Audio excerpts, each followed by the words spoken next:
সুপ্রিয় ছাত্রছাত্রী ভাই ও বোনেরা, আজকে আমরা যেই বিষয়টা নিয়ে আলোচনা করব সেটা হচ্ছে স্ট্রোক। আমাদের দেশে এবং আমাদের প্র্যাকটিসে স্ট্রোক খুবই গুরুত্বপূর্ণ একটা বিষয়। বাংলাদেশের মৃত্যুর তালিকায় স্ট্রোক হচ্ছে চতুর্থ। এর মধ্যে আমাদের পরীক্ষা এবং রিটেন, ভাইবা এবং বেডসাইড ক্লিনিক্সে স্ট্রোকের পেশেন্ট আমরা প্রায়ই দিয়ে থাকি।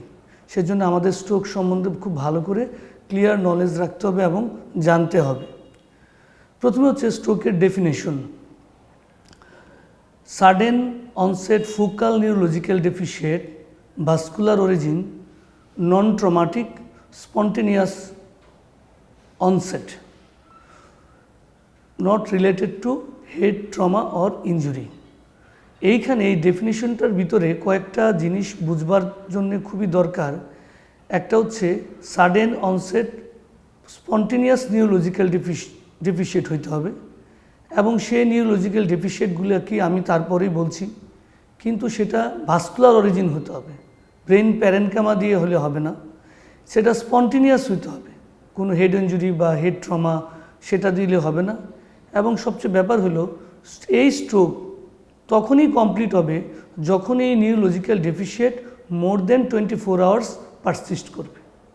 তাহলে আবারও বলছি, কমপ্লিট ডেফিনেশন হচ্ছে sudden onset focal neurological deficit, spontaneous onset, vascular origin, persist more than 24 hours, usually non-traumatic and not related to head injury or head trauma.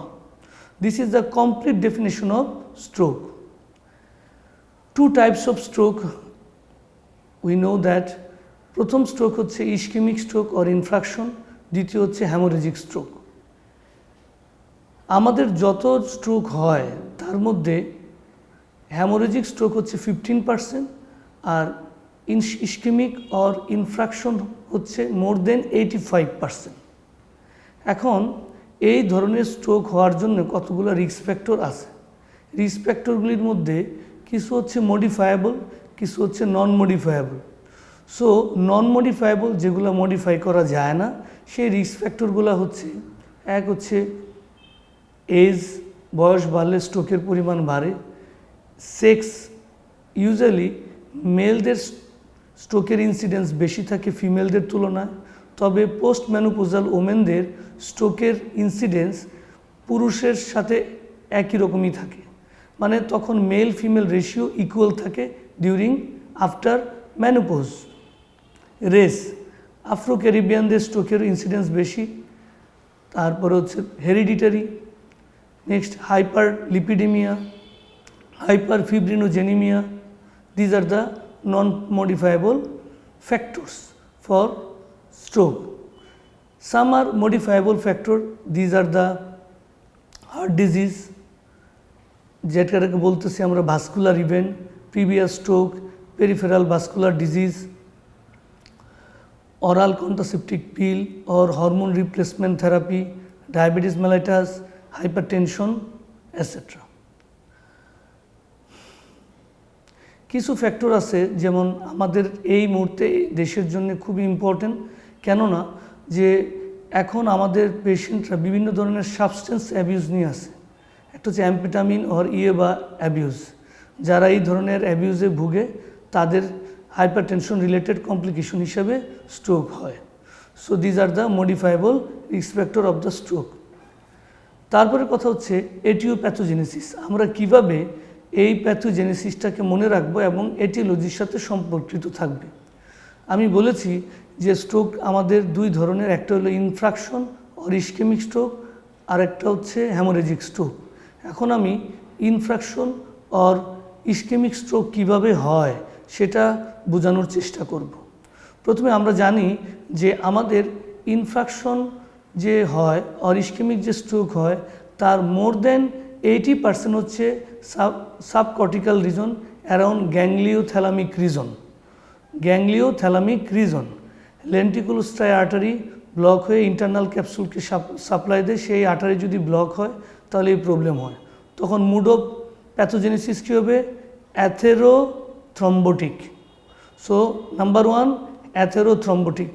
ওই আর্টারির ক্যালিব্রেশন এত ছোট যে ওই জায়গায় যদি অ্যাথেরোস্ক্লেরোসিস হয়, atherosclerosis due to any cause, it may be hypertension, diabetes etcetera, সেই কারণে যদি সেখানে অ্যাথেরোস্ক্লেরোসিস হয় তখন সেখানে থ্রম্বাস ফর্মেশন করে অ্যাথেরোথ্রম্বোটিক স্ট্রোক হতে পারে, সেটাই সবচেয়ে কমন কারণ।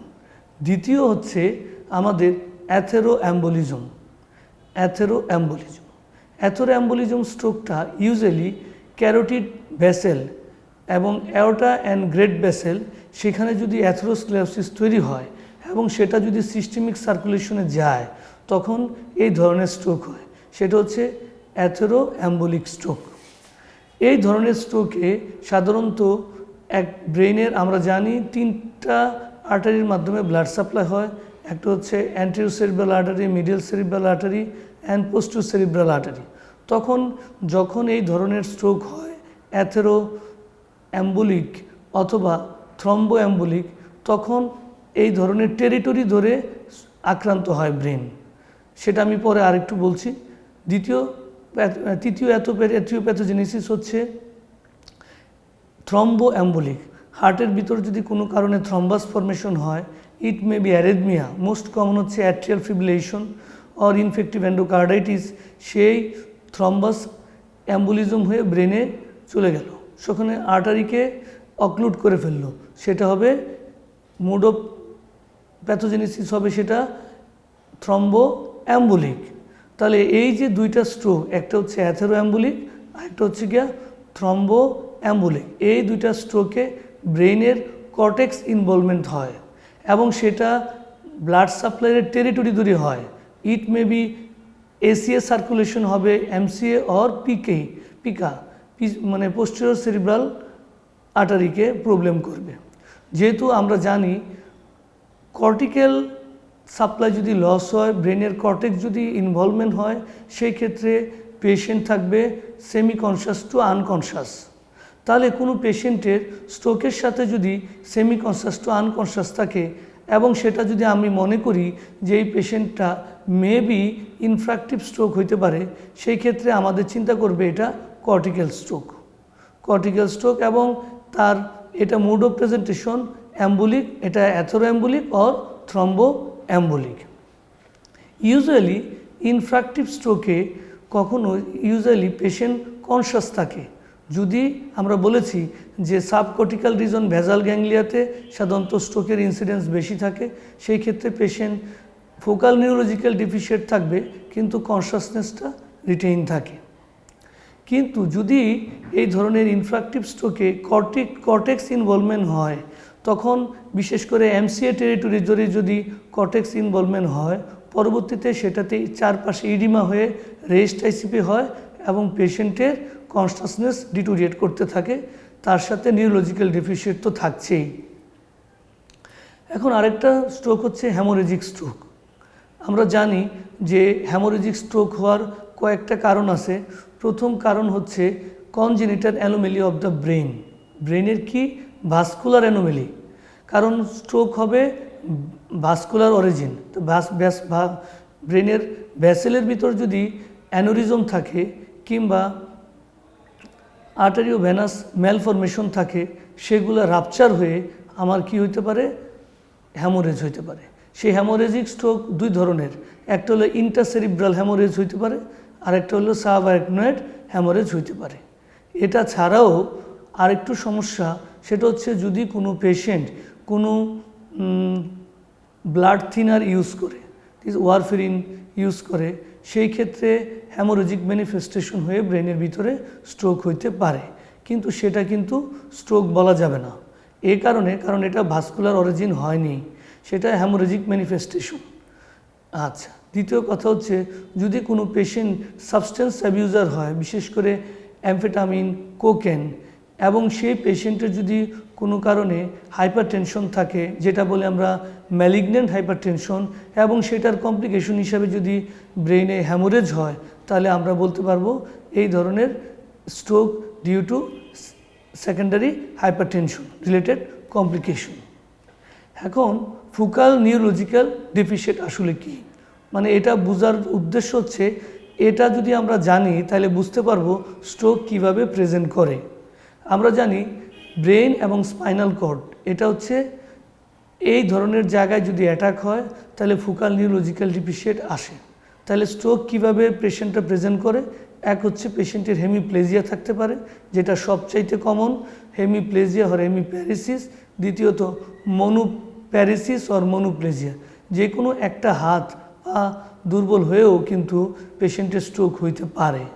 দ্বিতীয় 3 নম্বর কথা হচ্ছে প্যারাপ্লেজিয়া, কোয়াড্রিপ্লেজিয়া, সে জায়গায়ও স্ট্রোক হতে পারে। আমরা জানি যদি কোনো পেশেন্টের স্পাইনাল কর্ডের ব্লাড সাপ্লাই অক্লুড করে ফেলে কিংবা কোনো কারণে ব্লাড সাপ্লাই হ্যাম্পার্ড হয়, ওই এরিয়াতে যদি সার্কুলেশন সমস্যা হয় তাহলে স্ট্রোক হবে। যেটা যদি সার্ভাইকাল রিজনের সমস্যা হয় তাহলে কোয়াড্রিপ্লেজিয়া নিয়ে প্রেজেন্ট করবে। যদি ডরসাল রিজনে কিংবা লাম্বার রিজনে প্রবলেম হয় তাহলে প্যারাপ্লেজিয়া নিয়ে প্রেজেন্ট করবে। আরেকটা প্রবলেম হচ্ছে স্পিচ ডিসঅর্ডার, পেশেন্টের কোনো লং ট্র্যাক্ট কোনো সাইন নেই, দ্যাটস মিনস লিম্বস কোনো দুর্বলতা নাই, কিন্তু পেশেন্টের difficulty in speech, it may B motor, sensory or global aphasia develop করে, ডিসআর্থ্রিয়া অর অ্যাফাসিয়া, তাহলেও কিন্তু স্ট্রোক হইতে পারে। আরেকটা ব্যাপার হচ্ছে পেশেন্টের পার্সোনালিটি চেঞ্জ হয়ে গেল। আমরা জানি যে ফ্রন্টাল এবং টেম্পোরাল লুব পার্সোনালিটিতে আমাদের হেল্প করে। যদি কোনো পেশেন্টের অনলি ফর টেম্পোরাল লুবে প্রবলেম দেখা দেয়, ওইখানকার ব্লাড সাপ্লাই প্রবলেম হয়, সেই ধরনের কর্টিক্যাল স্ট্রোক হয়, সেই ধরনের ক্ষেত্রে আমাদের পেশেন্টের difficulty speech along with personality change. যদি দেখা যায় না পেশেন্টের ভিজুয়াল ডিস্টারবেন্স ছিল সাডেন, সেটা ইউনিল্যাটারাল হইতে পারে, বাইল্যাটারাল হইতে পারে, তখন এই ধরনের প্রবলেম কর্টিক্যাল স্ট্রোকের অক্সিপিটাল এরিয়াটাকে আমরা চিন্তা করতে পারি। এখন তাহলে কিভাবে স্ট্রোক প্রেজেন্ট করতে পারে?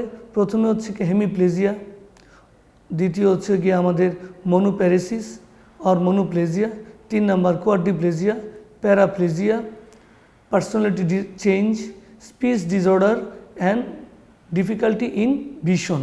These are the most common presentation of stroke presentation, but common presentation হচ্ছে হেমিপ্লেজিয়া, সেটি আমরা আসলে বুঝি। এই ধরনের কেন আমরা ভাস্কুলার বলছি? এই কারণে ভাস্কুলার বলছি, ব্রেনে এই নিউরোলজিক্যাল ডিসঅর্ডারকে আমাদের ডায়াগনোসিস করতে হলে where is the lesion and what is the lesion, এই প্রিন্সিপলটা কিন্তু খুব ভালো করে মনে রাখতে হবে। যদি আমরা দেখি কোনো পেশেন্টের কর্টিক্যাল এরিয়াতে ইনভলভমেন্ট নাই, only for long tract sign, hemiplegia নিয়ে প্রেজেন্ট করে, তাহলে তার কনসিয়াসনেস রিটেইন করতেছে, তাহলে আমরা ভাববো তার মনে সাবকর্টিক্যাল রিজনে কোনো একটা জায়গায় তার এই ধরনের ভাস্কুলার কোনো অ্যাবনর্মালিটি হয়েছে, যেখানে সাপ্লাইটা ব্রেনের প্যারেনকেমাতে ইন্টারাপশন হয়েছে। এখন সেটা মোস্ট কমন কারণ হচ্ছে কি গ্যাংলিওথ্যালামিক রিজন, ওই জায়গাটাতে সবচেয়ে কমন। ওই এরিয়াতে যদি কোনো হ্যামোরেজ থাকে তাহলে সবচেয়ে কমন প্রিডিসপোজিং রিস্ক ফ্যাক্টর হচ্ছে হাইপারটেনশন রিলেটেড কমপ্লিকেশনে ওই জায়গাগুলিতে সাধারণত হ্যামোরেজিক স্ট্রোক হয়। এই হ্যামোরেজিক স্ট্রোক হওয়া সত্ত্বেও পেশেন্টের কিন্তু সাধারণত কনসাসনেস রিটেইন থাকে। যদি সেই হ্যামোরেজটা ভেন্ট্রিকুলার এক্সটেনশন হয় এবং সিএসএফ সার্কুলেশনে যদি হ্যাম্পার্ড করে, তাহলে কিন্তু পেশেন্টের রেস্ট আইসিপি হবে এবং আলটিমেটলি পেশেন্টের হেডেক থাকবে, ভমিটিং থাকবে এবং পেশেন্টের কনসাসনেস ডিটোরিয়েট করতে থাকবে। অনলি যদি এই শুধুমাত্র এই লেন্টিকুলোস্টাই আর্টারি ব্লকেজ হয়ে শুধুমাত্র ইন্টারনাল ক্যাপসুলকে আক্রান্ত করে, তাহলে কিন্তু পেশেন্টের কনসাসনেস রিটেইন থাকবে। আমি এটাই এখানে আসলে বোঝাতে চেয়েছি। অ্যানাদার ইম্পর্টেন্ট স্ট্রোক হচ্ছে সাবঅ্যাকনোয়েড হ্যামোরেজ। আমরা জানি যদি কোনো পেশেন্টের সাডেন সিভিয়ার থান্ডারক্ল্যাপ হেডেক থাকে এবং সেটা যদি প্রিসিপিটেট করে এক্সেসিভ স্ট্রেস এক্সারশন যদি প্রিসিপিটেট করে এবং পেশেন্ট যদি ফোকাল নিউরোলজিক্যাল ডিফিসিয়েট করে, হেমিপ্লেজিয়া থাকে, ডিসআর্থ্রিয়া থাকে, স্পিচ ডিফিকাল্টি থাকে, কিংবা সেই পেশেন্টের কনসাসনেস ডিটোরিয়েট করতে থাকে, তাহলে আমরা কিন্তু পেশেন্টকে মনে করি যে এটা maybe subarachnoid haemorrhage or intracerebral haemorrhage হয়। একটা কথা মনে রাখবার বিষয় হচ্ছে সাবঅ্যাকনোয়েড হ্যামোরেজ কিন্তু ইয়ংদের খুব বেশি হয়, এ কারণে ইয়ংদের খুব বেশি হয়। আর যদি কোনো ইয়ং পেশেন্ট সাবস্টেন্স অ্যাবিউজার থাকে, বিশেষ করে অ্যামফেটামিন, কোকেন অর ইয়াভা, সেই ক্ষেত্রে কিন্তু এই পেশেন্টদের সাবঅ্যাকুইট হ্যামোরেজ হওয়ার অথবা ইন্টারসেরিব্রাল হ্যামোরেজ হওয়ার চান্সটা আরেকটু বেড়ে যায়। এখন আমি বলেছি যে সাবঅ্যাকুইট হ্যামোরেজ হওয়ার দুইটা প্রধান রিস্ক ফ্যাক্টর হচ্ছে, একটা হলো রাপচার ভেরি অ্যানুরিজম ও রাপচার আর্টেরিওভেনাস ম্যালফরমেশন। এগুলো কনজেনিটাল অ্যানোমালি, ইউজুয়ালি আগের থেকে জানা যায় না। একটা ইভেন্ট হওয়ার পরে আমরা যখন পেশেন্টকে ইনভেস্টিগেট করব তখন সেটা জানা যাবে। আরেকটা জিনিস আমি বলতে চাই যে স্ট্রোকের যে প্রেজেন্টেশন আমরা মোটামুটি বুঝতে পেরেছি যে তার প্যাথোজেনেসিস কী এবং তার এটিওলজি কী, স্ট্রোক কখন বলবো এটা, কিন্তু আমরা কিভাবে ব্রেইন প্যারেনকাইমার সাথে এই স্ট্রোকটাকে আলাদা করব। আমরা জানি যে যদি কোনো পেশেন্টের নিউরোলজিক্যাল ডিফিসিয়েন্ট দেখা দেয়, নিউরোলজিক্যাল ডিফিসিয়েন্ট মিনস একটু আগে বলেছি ফোকাল নিউরোলজিক্যাল ডিফিসিয়েন্ট, সেগুলাই সেই জিনিসগুলা যদি ভাস্কুলার কোনো সমস্যার জন্য হয়, ভাস্কুলার জন্য কোনো প্রবলেমের জন্য হয়, এটা বলে স্ট্রোক। আর কিন্তু এটা সাডেন হবে। কিন্তু যদি ডিমাইলিনেশনের জন্য হয়, মাইলিনেশন হঠাৎ করে চলে গেল, সেটা তো সাডেন হবে, সেটার ক্যাটাগরি কিন্তু আলাদা। সেটাও এরকম প্যারাপ্লেজিয়া, হেমিপ্লেজিয়া, কোয়াড্রিপ্লেজিয়া সেগুলো নিয়েও প্রেজেন্ট করতে পারে। কিন্তু আমি আগেই বলেছি স্ট্রোক নির্ণয় করতে হলে আমাদের অবশ্যই ভাস্কুলার অরিজিন হইতে হবে, স্পন্টেনিয়াস অনসেট হতে হবে, যেটা পারসিস্ট করবে মোর দেন 24 আওয়ার্স। আচ্ছা, আরেকটা কথা হচ্ছে টিআইএ। আমরা সবাই এই শব্দটা ভালো করে জানি, ট্রানজিয়েন্ট ইসকেমিক অ্যাটাক। এই টিআইএ মানে হচ্ছে যদি কোনো পেশেন্টের এই ধরনের যে নিউরোলজিক্যাল ডিফিসিয়েন্ট, বিশেষ করে আমি বলেছি যে hemiplegia, quadriplegia, paraplegia, visual disturbance, speech difficulty, যেটা টিআইএ ট্রানজিয়েন্ট ইসকেমিক অ্যাটাকের জন্য হবে, সেটা লেস দেন 24 আওয়ার্স পারসিস্ট করবে। ইউজুয়ালি এই সমস্ত পেশেন্টের ট্রানজিয়েন্ট একটা ইসকেমিয়া হয় ব্রেনের ভিতরে, যার ফলে পেশেন্টের এই নিউরোলজিক্যাল ডেফিসিয়েন্টগুলো 24 আওয়ার্স পারসিস্ট করে না। কিন্তু প্র্যাকটিক্যালি এটা সাধারণত 2 থেকে 3 ঘন্টা পারসিস্ট করে।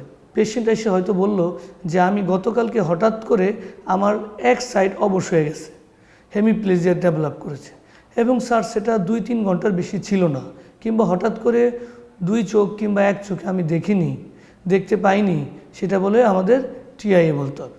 যদি কোনো পেশেন্ট আমাদের টিআইএ কমপ্লেন নিয়ে আসে এবং ট্রানজিয়েন্ট একটা এরকম নিউরোলজিক্যাল ডেফিসিয়েন্ট নিয়ে আসে, তাহলে আমাদের খুব গুরুত্বের সাথে সেটা বিবেচনা করতে হবে।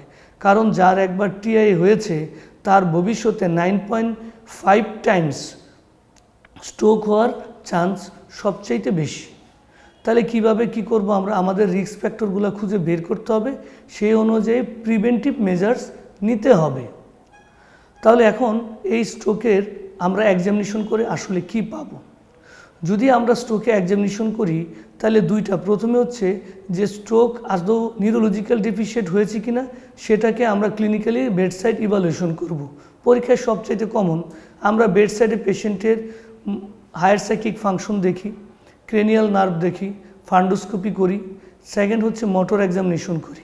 মোটর এক্সামিনেশন করে আমরা মাসেলের টোন এখানে বেড়ে যায়, বাল্ক ইউজুয়ালি নর্মাল থাকে, কারণ সাডেন অনসেট হয়েছে, এখানে বাল্ক রিডিউস হওয়ার কোনো সুযোগ নেই, মাসেল স্টিফ থাকে এবং মাসেলের পাওয়ারটা এখানে কমে যায়।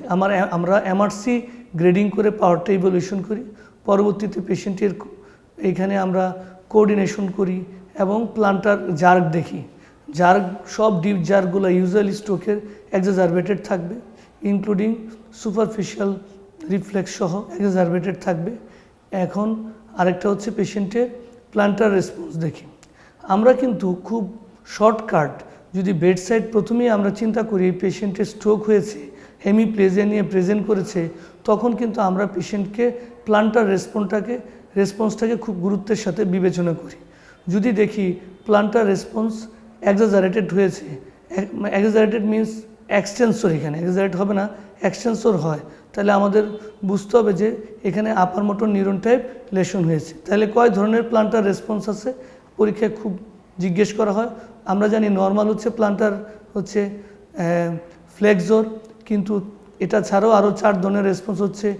আপার মোটর নিউরন লিশনে হবে এক্সটেন্সর, লোয়ার মোটর নিউরন লিশনে নন রেসপন্সিভ, উইথড্রল হইতে পারে, ইকুইভোকাল হইতে পারে। তাহলে এই ধরনের 5 ধরনের প্লান্টার রেসপন্স আমাদের মাথার মধ্যে রাখতে হবে। আমরা জানি যদি কোনো পেশেন্টের স্ট্রোক হয় তাহলে পেশেন্টের ব্রেনের যে সাইড ভাস্কুলার ইভেন্ট হইল ইউজুয়ালি তার অপোজিট সাইড আক্রান্ত হয়। তাহলে আমরা যদি কোনো পেশেন্টের ডান সাইড প্লান্টার রেসপন্স এক্সটেনসর থাকে এবং স্টিফ থাকে তাহলে মনে করতে হবে পেশেন্টের বাম সাইডের ভাস্কুলার রেসপন্স ভাস্কুলার টেরিটরিতে পেশেন্টের ব্লকেজ হয়েছে কিংবা হ্যামোরেজ হয়েছে, ওই টেরিটরি আক্রান্ত। এখন যে যদি কোনো পেশেন্টের দেখা গেল যে তার কোঅর্ডিনেশনে প্রবলেম, সে কোঅর্ডিনেশন হিল শিন টেস্ট করতে পারছে না কিংবা ফিঙ্গার নোজ টেস্ট করতে পারছে না, তাহলে বুঝতে হবে তার সেরিবেলাম আক্রান্ত হয়েছে। তাহলে সেরিবেলামে ব্লাড সাপ্লাই কে দেয়? এখানে পোস্টিরিয়র সেরিব্রাল আর্টারি। এটা আমাদের মাথার মধ্যে সবসময় খেয়াল রাখতে হবে যে সে কোঅর্ডিনেট করতে পারছে না। আমরা বেড সাইড টেস্ট করতে পারি, হিল শিন টেস্ট অথবা আমাদের কি করতে পারি ফিঙ্গার নোজ টেস্ট, এই টেস্ট করে। কিন্তু দেখা গেল patient confuse, drowsy, comments follow করতে পারে না, তাহলে আমাদের একমাত্র হাতে আছে কি? হাতে হচ্ছে প্লান্টার রেসপন্স। যদি দেখা যায় প্লান্টার রেসপন্স ইউনিল্যাটারালি এক্সটেনসর এবং পেশেন্ট কনফিউজ এবং ড্রাউজি, তাহলে আমাদের বুঝতে হবে maybe cortical stroke or intracerebral haemorrhage অথবা সাবঅ্যাকনোয়ার হ্যামোরেজ রেস্ট আইসিপি। এটা আমাদের মাথার মধ্যে রাখতেই হবে সব সময়। এখন আমরা স্ট্রোকের পেশেন্ট আসলে পরে ইমিডিয়েটলি কী করবো? আরেকটা হচ্ছে যে আরেকটা কথা এখানে না বললেই না, আমরা কিছু জেনারেল এক্সামিনেশন থেকে ক্লু পাইতে পারি স্ট্রোক হওয়ার আসলে কী কী কারণ থাকে। যদি দেখি এই পেশেন্টটার হাই ব্লাড প্রেশার থাকে, পালস ইরেগুলার থাকে, তাহলে আমাদের একটা গুরুত্বপূর্ণ ক্লু দিবে। হাই ব্লাড প্রেশার হলে তাহলে আমাদের বুঝতে হবে যে এই patient hyper tension related complication থাকতে পারে স্ট্রোকের সাথে, কিংবা কোনো পেশেন্টের স্ট্রোকের পরেও প্রেশার বেড়ে যাইতে পারে। যদি অ্যাট্রিয়াল ফিব্রিলেশন হয় তাহলে আমাদের একটা ক্লু দিবে ইট মে বি এই স্ট্রোকের কারণ হইতে পারে থ্রম্বোঅ্যাম্বুলিক স্ট্রোক, সোর্স হইতে পারে হার্ট। আচ্ছা, এটা ছাড়াও আমরা যদি পেশেন্টকে দেখি তার এত বড় একটা থাইরয়েড নোডিউল আছে, এত বড় একটা গয়টার আছে এবং সেটা মাল্টি নোডুলার গয়টার, তাহলে আমাদের চিন্তা হতে পারে এটা থাইরোটক্সিকোসিস রিলেটেড অ্যাট্রিয়াল ফিব্রিলেশনের সেই ধরনের কমপ্লিকেশন হলো কি না, সেটা আমাদেরকে একটা ক্লু দিবে। যদি আমরা দেখি না এই পেশেন্টের জ্যান্থেলেসমা আছে, হ্যাঁ, তাহলে আমাদের চিন্তা করতে হবে যে ডিসলিপিডিমিয়ার জন্য এই ধরনের তার প্রবলেম হতে পারলো কি না, সেটা আমাদের খুবই ইম্পর্টেন্ট। সেকেন্ড, আমাদের আর অ্যানাদার সিস্টেমিক এক্সামিনেশন করতে হবে, সেটা হচ্ছে কার্ডিওভাস্কুলার সিস্টেম এক্সামিনেশন করতে হবে। আমরা জানি স্ট্রোক আসলে প্রথমে আমরা নার্ভাস সিস্টেম এক্সামিনেশন করব, তার আগে আমরা জেনারেল এক্সামিনেশনটা একটু দেখে নিব। সেকেন্ড থিং হচ্ছে আমাদের কার্ডিওভাস্কুলার সিস্টেম এক্সামিনেশন করবার জন্যে আমাদের প্রথমে যে করতে হবে অ্যাপেক্স বিট যদি শিফট থাকে তাহলে আমরা চিন্তা করতে হবে মেবি সে হাইপার টেনশন আছে কিংবা তার কোনো ভালভুলার হার্ট ডিজিজ আছে। যদি কোনো পেশেন্টের থ্রিল থাকে আমরা তো পালপেট করেই বুঝতে পারবো, তাহলে বুঝতে পারবো তো এই পেশেন্টের কোনো মারমার আছে। যদি আমরা দেখি ফার্স্ট হার্ট সাউন্ড লাউড আছে তাহলে আমরা মনে করব সেটা মেবি তার ফার্স্ট হার্ট সাউন্ড লাউড এবং এমডিএম মারমার, লো পিচ মিড ডায়াস্টোলিক মারমার থাকে, ইন মাইট্রাল এরিয়াতে থাকে এবং এটাকে আমরা চিন্তা করব এটা মাইট্রাল স্টেনোসিস। এখন যদি আমরা দেখি যে এই পেশেন্টের প্যানসিস্টোলিক মারমার ইন মাইট্রাল এরিয়া এবং রেডিয়েস টুয়ার্ডস দ্য এক্সিলা, তাহলে আমরা মনে করব যে এটা মনে হয় পেশেন্টের মাইট্রাল রিগার্জিটেশন আছে। সাধারণত কোনিক রিউমেটিক ভালভুলার হার্ট ডিজিজের একটা রেসিডুয়াল কার্ডিয়াক যে প্রবলেম, বিশেষ করে মাইট্রাল ভালভুলার হার্ট ডিজিজ, এই ধরনের সাথে অ্যাট্রিয়াল ফিব্রিলেশন থাকে কিংবা সেখানে থ্রম্বাস ফর্মেশন করে, কিংবা এই ধরনের ভালভুলার হার্ট ডিজিজের সাথে এই সাবএকিউট ইনফেক্টিভ এন্ডোকার্ডাইটিস হয়, সেখানেও ভেজিটেশন থাকে, সেগুলো অ্যাম্বুলিজম হয়ে অনেক সময় এই ধরনের বড় স্ট্রোক হইতে পারে, বিশেষ করে কর্টিক্যাল স্ট্রোক যেটা আমি বলেছি। তখন আমরা যদি ইনফেক্টিভ এন্ডোকার্ডাইটিস সাবএকিউট চিন্তা করি, আমাদের জেনারেল এক্সামিনেশন থেকেও কিছু আমরা ক্লু পাইতে পারি। পেশেন্টের সাবকনজেক্টিভাল হ্যামোরেজ থাকতে পারে, অসলার নোড থাকতে পারে। অসলার নোড মিনস হচ্ছে painful nodule in the pulp of the finger. আরেকটা হচ্ছে haemorrhage in the nail bed, এটাতে থাকতে পারে। আরেকটা হচ্ছে কিছু র্যাশ থাকতে পারে স্কিনের ভিতরে, বিশেষ করে লোয়ার লিম্ব ভাস্কুলাইটিক র্যাশ। আর হলো কি জাস্ট পালপেবল স্প্লিন থাকতে পারে। এগুলি আমাদেরকে ক্লু দেবে। আরেকটা হচ্ছে আমাদের পেরিফেরাল ভেসেলগুলোকে পালপেট করতে হবে। যদি দেখা যায় পেশেন্টের পেরিফেরাল ভাস্কুলার ডিজিজ থাকে, তার লোয়ার লিম্বের ভেসেলগুলা সাধারণত ইনপালপেবল হবে কিংবা ফিবল হবে, কিংবা পেশেন্টের ওই ভেসেলগুলার ওই লিম্বের ঠান্ডা থাকবে, তার নেল বেডের নেলটা বিটেল হয়ে যাবে, তার হেয়ারগুলা লস হবে। এগুলো আমাদের একটা ক্লু দিবে ভেসেল সিস্টেমকে, পেরিফেরাল ভেসেলগুলোকে এক্সামিনেশন করার পরে সেটা আমাদের একটা ক্লু দিবে। তাহলে আমাদের বেডসাইড এক্সামিনেশনটা খুবই জরুরি, বিশেষ করে স্ট্রোকের পেশেন্টকে তার এটিওলজি বুঝবার জন্যে জেনারেল এক্সামিনেশন, তারপরে কার্ডিওভাস্কুলার সিস্টেম খুবই ভালো করে দেখতে হবে। আরেকটা ইম্পর্টেন্স থিং সেটা হচ্ছে পেশেন্টকে যদি আমাদেরকে ক্যারোটিড ভেসেলকে পালপেট করতে হবে। যদি কোনো দেখা যায় পেশেন্টের ক্যারোটিড ইমপালপেবল হয়, তাহলে মনে করতে হবে তার ক্যারোটিড ভেসেলে অ্যাথেরোস্ক্লেরোসিস হয়ে এটা অক্লুড করে ফেলছে। কিংবা যদি আমরা সেখানে ওই ক্যারোটিড ব্রুই দেখতে পারি, স্টেথোস্কোপ দিয়ে যদি দেখি ক্যারোটিড ব্রুই পাওয়া যায়, তাহলে আমাদের মনে করতে হবে এই ক্যারোটিড ভেসেল মোর দেন 70% এই অ্যাথেরোস্ক্লেরোসিসে ব্লক হয়ে গেছে। তাহলে সেটা আমাদেরকে একটা ক্লু দিবে। তাহলে বেডসাইড ক্লিনিক্স এক্সামিনেশন খুবই ইম্পর্টেন্ট। আমি আগেই বলেছিলাম, আমরা যদি মাল্টিনোডুলার গয়টার পাই, সেই পেশেন্টকে যদি আমরা পালস এক্সামিনেশন খুবই ইম্পর্টেন্ট। পালস যদি দেখা যায় অ্যাট্রিয়াল ফিব্রিলেশন হয়, তাহলে থাইরোটক্সিকোসিসের কমপ্লিকেশন হিসাবে অ্যাট্রিয়াল ফিব্রিলেশন হলো, সেখান থেকে থ্রম্বাস ফর্মেশন, হার্ট থেকে থ্রম্বাস ফর্মেশন হয়ে থ্রম্বো এম্বোলিজম হলো। খুবই কমন একটা কোশ্চেন আমাদের ভাইবা বোর্ডে স্যাররা জিজ্ঞেস করেন, বলল যে A20 ইয়ং স্ট্রোকের যে কারণ কি কি। যদি ধরো তুমি যে একটা কোশ্চেন করলাম যে আপনাদের, সেটা হলো যদি 28 years old male has presented to you stroke, বলেই দিল stroke for last diagnosed as a case of stroke for last 5 days. What are the causes for his etiology? আমরা বলছি ইয়ং স্ট্রোকের কারণ হিসাবে আমরা নিতে পারি হচ্ছে গিয়ে রাপচার, হ্যামোরেজিক স্ট্রোকটা চিন্তা করতে পারি। দ্বিতীয় কথা হচ্ছে আমাদের conic rheumatic valvular heart disease, সেগুলো মাথার ভিতরে আনতে হবে। আরেকটা হচ্ছে থাইরোটক্সিকোসিস, অ্যাট্রিয়াল ফিব্রিলেশন হয়ে কমপ্লিকেশনটা আমাদের মাথার মধ্যে আনতে হবে। তাহলে ইয়ং স্ট্রোকের কারণ কি আমাদের সেটা জানতে হবে। একটা হলো গিয়া ভাস্কুলার অ্যানোমিলির কমপ্লিকেশন, দ্বিতীয় কথা হচ্ছে conic rheumatic valvular heart disease with complication, atrial fibrillation হয়ে কমপ্লিকেশন। আরেকটা হচ্ছে আমাদের সাবস্টেন্স অ্যাবিউজ, সেগুলো আমাদের হুইচ প্রিসিপিটেড দ্য হ্যামোরেজ, সেটা আমাদের মাথার মধ্যে রাখতে হবে। তখন স্যাররা জিজ্ঞেস করবে তুমি বেডসাইড কি টেস্ট করতে চাও তার এটিওলজি বের করবার জন্য। তুমি বলবা স্যার আমি জেনারেল এক্সামিনেশন থেকে পালস দেখতে চাই এবং রিদম রেট দেখতে চাই, পালস থেকে আমরা অ্যাট্রিয়াল ফিব্রিলেশন পেতে চাই। এটা আমি কার্ডিওভাস্কুলার সিস্টেম এক্সামিনেশন করে কোনো মারমার আছে কিনা সেটা খুঁজে বের করতে চাই। সেটা আমাদেরকে ক্লু দিবে যে ইয়ং স্ট্রোকের এটিওপ্যাথোজেনেসিস খুঁজে বের করবার জন্য। এটা নাও কিভাবে আমরা এই পেশেন্টের ক্ষেত্রে একটা স্পেশাল বেডসাইড টেস্ট করতে পারি। আমরা বলেছি যদি কোনো পেশেন্টের সাবঅ্যাকনোড হ্যামোরেজ হয়, তাহলে দুইটা স্পেশাল টেস্ট বেডসাইড আছে। সেটা হচ্ছে গিয়া আমরা নেক রিজিডিটি থাকবে পেশেন্টের, এবং নেক রিজিডিটি থাকবে, এবং সেটা খুবই ইম্পর্টেন্ট ফর আমাদের জন্য। নেক রিজিডিটি যেন আমরা দেখতে না ভুলি।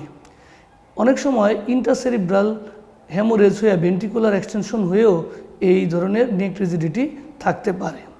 তাহলে আমরা স্ট্রোকের সাইন সিমটম কিভাবে হয় আমরা সব করে ফেললাম। এবার কিভাবে আমরা ইনভেস্টিগেট করব। স্ট্রোক পেশেন্ট আসা মাত্রই আমাদের যে জিনিসটা করতে হবে, একটা সিটি স্ক্যান করতে হবে। কারণ দেখা গেল সিটি স্ক্যান হচ্ছে more sensitive to detect the haemorrhage. দেখা গেল within few minutes of onset of stroke আমরা সিটি স্ক্যান করে দেখলাম না পেশেন্টের কোনো ধরনের স্ট্রোকের এভিডেন্স নাই, কিন্তু তার focal neurological deficit more than 24 hours persist করছে, তাহলে আমাদের বুঝতে হবে মেবি এটা ইনফ্রাকশন। অনেক সময় সিটি স্ক্যান যদি আমরা আর্লি করে ফেলি, সেই ক্ষেত্রে ইনফ্রাকশন অর ইসকেমিক স্ট্রোকগুলা আসতে চায় না।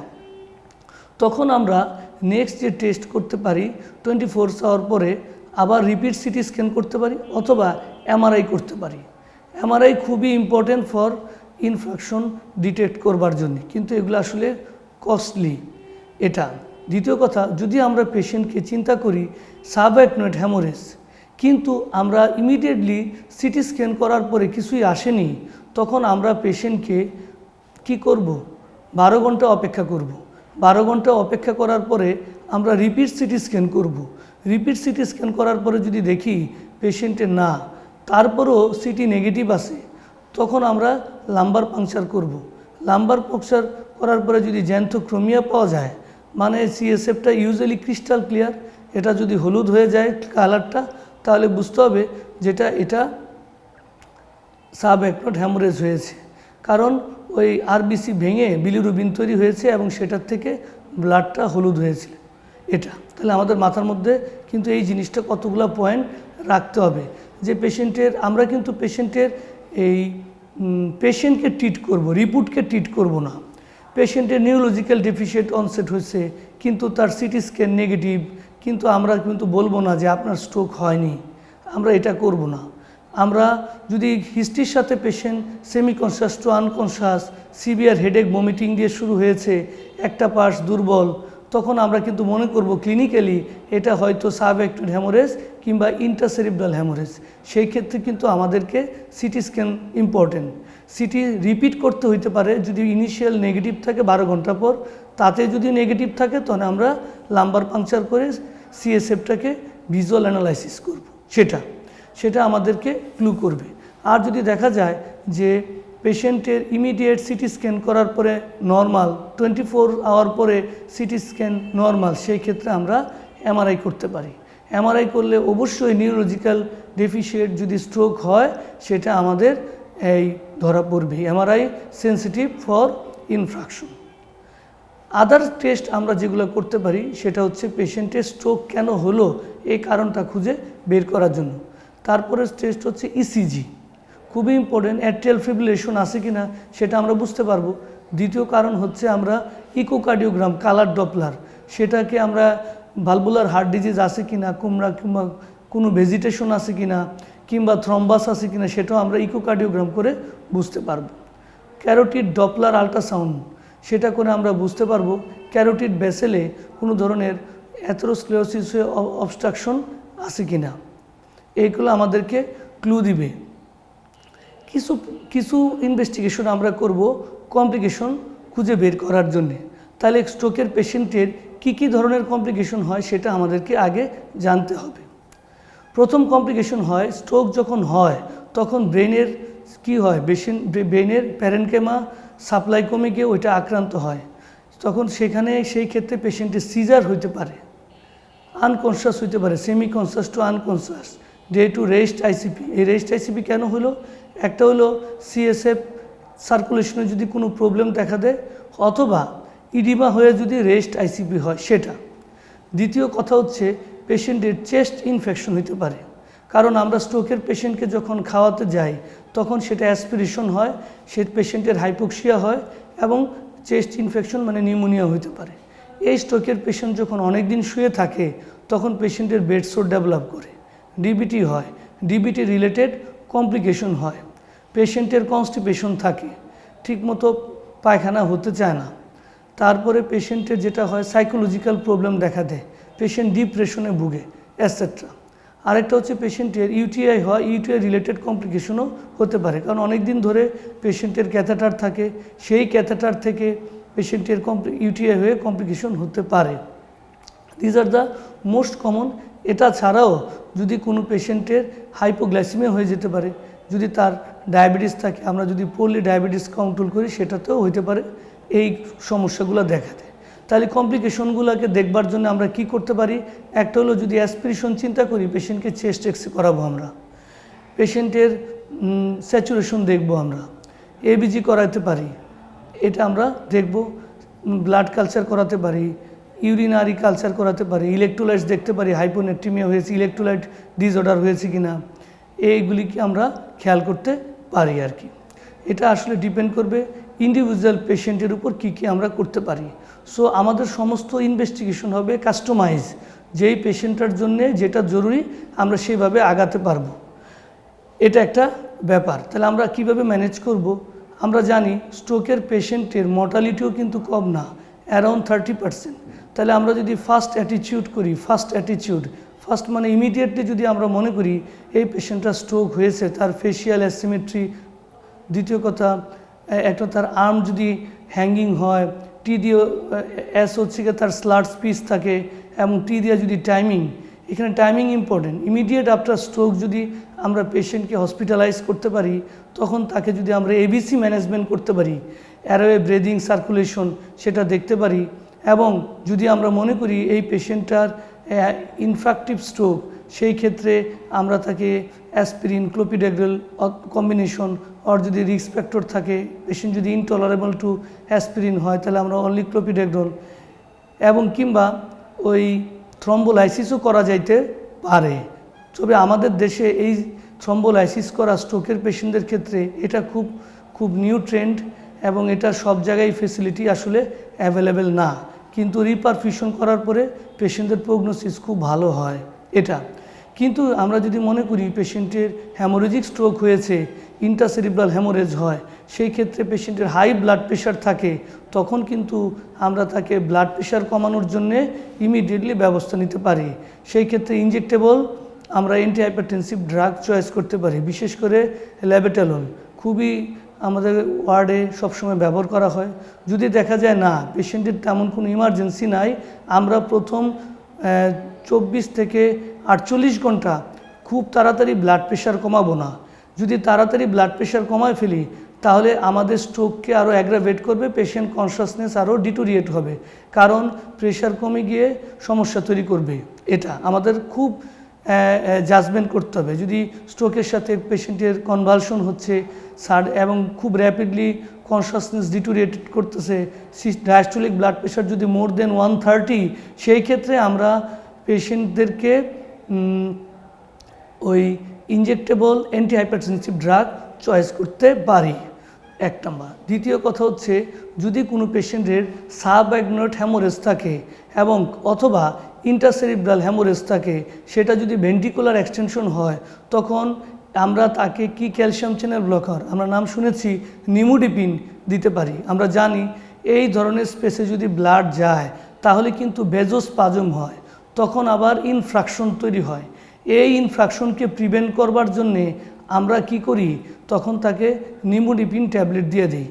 এটা খুবই important, 30 milligram 5 to 6 Times daily, at least 21 days. এটা আমরা ইমিডিয়েটলি দেই। এখন এই নিমোডিপিন ইঞ্জেকশনও বেরিয়ে গেছে। যদি কোনো পেশেন্টের ইঞ্জেকশনে আনঅ্যাভেলেবল থাকে, তাহলে আমরা এনজি টিউব দিয়ে তাকে ট্যাবলেট আকারেও দিতে পারি। এটা আমাদের মাথার মধ্যে রাখতে হবে। যদি কোনো পেশেন্টের হ্যামোরেজিক স্ট্রোক হয়, তাহলে পেশেন্টকে একটা কাম অ্যান্ড কোয়াইট রুমে রাখতে হবে। পেশেন্টকে তাকে কোনো ধরনের উত্তেজনার মধ্য দিয়ে দেওয়া যাবে না, কারণ রিব্লিডিং হওয়ার একটা চান্স থাকে। স্ট্রোকের পেশেন্টের সবচেয়ে ইম্পর্টেন্ট একটা ব্যাপার হলো তার বাউল এবং ব্লাডার কেয়ার।